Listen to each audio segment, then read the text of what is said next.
Jesus nos faz lembrar que temos irmãos e irmãs da fé, a família cristã. Deus se preocupa com as pessoas e nós também temos que lembrar. Em nossas orações, temos pedido pelos irmãos de fé, além dos irmãos de sangue? É uma reflexão que temos que fazer. Será que a gente tem pedido por todos ou será que a gente lembra só da nossa família? Né? Dos meus filhos, dos meus irmãos, da minha tia, só dos de sangue. Né? Temos que lembrar que o Pai é Pai nosso, não é Pai meu, não é só da minha família, é nosso. Pai nosso que estais no céu. E indica onde Deus está. Ele é onipresente, Ele está em todo lugar. Mas ali, nas Escrituras, nos diz que no céu é a habitação de nosso Deus. Ele está acima de tudo. Ele é soberano. Em Isaías 66, versículo 1, diz assim, assim diz o Senhor, o céu é meu trono e a terra o estrado dos meus pés. Que casa me edificareis vós? E qual é o lugar do meu repouso? Então aqui a gente pode ver que o céu é o trono do Senhor. Apesar de ele ser onipresente e estar em todos os lugares, a gente sabe, através das Escrituras, a gente pode confirmar que o céu é o trono dele, é a casa dele. Jesus nos faz refletir que temos um Pai amoroso, mas também poderoso. Precisamos elevar nossos olhos para o alto, tirar nosso coração da terra, lembrarmos que somos filhos de um Deus que está acima de tudo. Essa oração nos faz lembrar que somos peregrinos, que não somos daqui. Nosso verdadeiro lar é com o nosso Pai Celestial.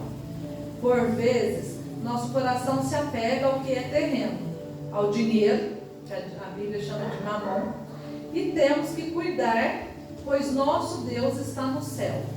Jesus disse que não poderíamos servir a dois deuses, que seria servir a mamon, o dinheiro, e ao Senhor. Quando nos referimos a Deus, Pai nosso que estás no céu, nos lembramos que aqui é terreno. Meu lugar é no céu, meu Pai está no céu, e é para lá que iremos. A gente pode ver isso em Filipenses, capítulo 3, versículo 20. Na Bíblia, tem várias passagens que a gente pode confirmar que Deus é nosso Pai. Em Salmos, capítulo 103, Salmo 103, versículo 13, fala assim, é o pai que tem compaixão de seus filhos, como um filho pródigo, que a gente viu hoje em Lucas 19. Em Jeremias 31:9, fala que é um pai que corrige, que instrui, que ensina. Quando lemos a Bíblia, é o Pai falando conosco. Não tome decisões sem antes pedir conselho ao seu Pai. Nós somos terrenos. A gente pede tanto conselho para o nosso Pai aqui da terra, então por que não pedir ao nosso Pai do céu? Através dessa oração a gente está tomando ciência que a gente já sabe, que é nosso Pai, mas é a ênfase de Pai, nosso Pai, Pai de todo, Pai da nação, meu, da sua família. Então tudo que a gente for fazer, a gente tem que pedir orientação para o nosso Pai do céu, assim como a gente pede se um simples Pai terreno já pode nos orientar tão bem, quem dirá o nosso Pai do céu? Em Mateus 7, de 9 a 11, ele diz que o nosso Pai é bom. Tudo que o amor do Pai quiser fazer, o seu poder realiza. A marca do verdadeiro Filho de Deus é a obediência e a santidade. Você pode ir na igreja, pode ser batizado nas águas, mas se não for obediente, não é filho de Deus. Então aqui a gente vê que se a marca de um verdadeiro Filho de Deus é a obediência, adianta eu ir na igreja? Adianta eu ser batizado? Se eu não for obediente a Deus? Já pensou assim, os nossos pais terrenos, quanto sofrimento a gente traz a eles se a gente não for obediente a eles? Às vezes a gente quer ir a algum lugar, quando éramos novos, eu, por exemplo, antes de me converter, antes de ter um encontro com Jesus, Quantas vezes que eu quis sair e minha mãe falava, não.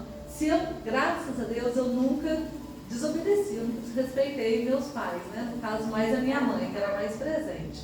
Mas se eu tivesse desobedecido, desrespeitado, quanta dor eu poderia ter causado, quanta coisa poderia ter acontecido. Esses jovens que a gente vê hoje no mundo, que os pais, por vezes, pedem para os filhos não sair, fica em casa, não vai, é má companhia, e eles teimam porque eles já são donos de si, né? Já têm 16 anos, 18, 20, e são donos de si para desobedecer.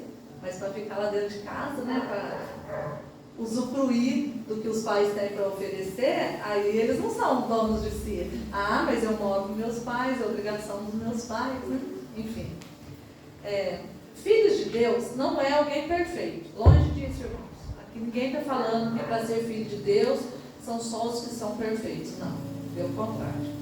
Filho de Deus é aquele que erra e sente vergonha do que fez, sente dor no coração por ter ofendido seu pai.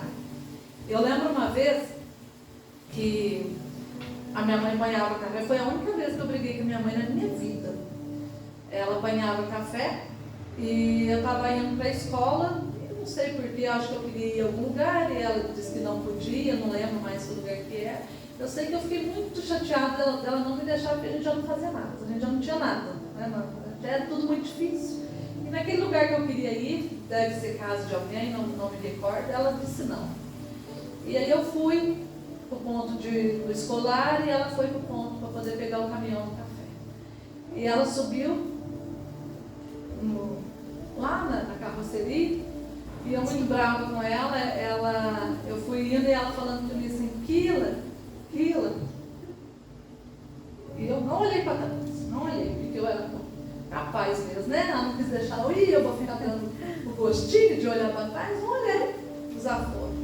E ela foi, e eu voltei, e eu sentei no paralelepípedo, das 7 da manhã, 7 e pouco, até 5 horas da tarde. Enquanto ela não voltou, eu não saí dali. Eu não consegui ir para a escola, não consegui almoçar, porque assim, doía. Eu ouvi a voz dela e eu não olhar para trás e eu não atender. A minha mãe aqui, que me pôs no mundo. Agora quem dirá é o meu pai. Meu pai que me deu a vida, que me deu um sopro de vida. Então assim, a gente tem que ser obediente, a gente tem que... errou, mas arrependa. Né? A gente tem que ter no coração o arrependimento. Isso é ser filho de Deus. A gente não precisa ser perfeito, a gente erra, a gente é humano. Mas temos que nos arrepender. Eu vou fechar hoje com uma oração. Domingo que vem nós vamos começar na primeira petição. Eu disse que o Pai Nosso, ele era a invocação e 6 petições, que são 6 pedidos. Então hoje a gente consegue fechar a invocação e a partir de domingo que vem a gente começa na primeira petição, amém? Senhor, eu creio que o Senhor trouxe aqui hoje, Pai, aquele que precisava ouvir isso, aquele que precisava ser tocado pela Tua palavra, Pai, aquele que precisava ser corrigido, ser chamado, ser tocado para que leve mais a sério a obediência ao Senhor, aquele que precisava ouvir que o Senhor é o nosso Pai, aquele que às vezes não tem ainda um pai presente, aquela mãe que às vezes não tem o pai que está do lado ali ajudando a orientar seu filho, mas para que ela saiba que é só o Pai terrestre, porque o Senhor está com ela, o Senhor está conosco, o Senhor está aqui, nos amparando, enviando o Seu Espírito Santo para nos guiar.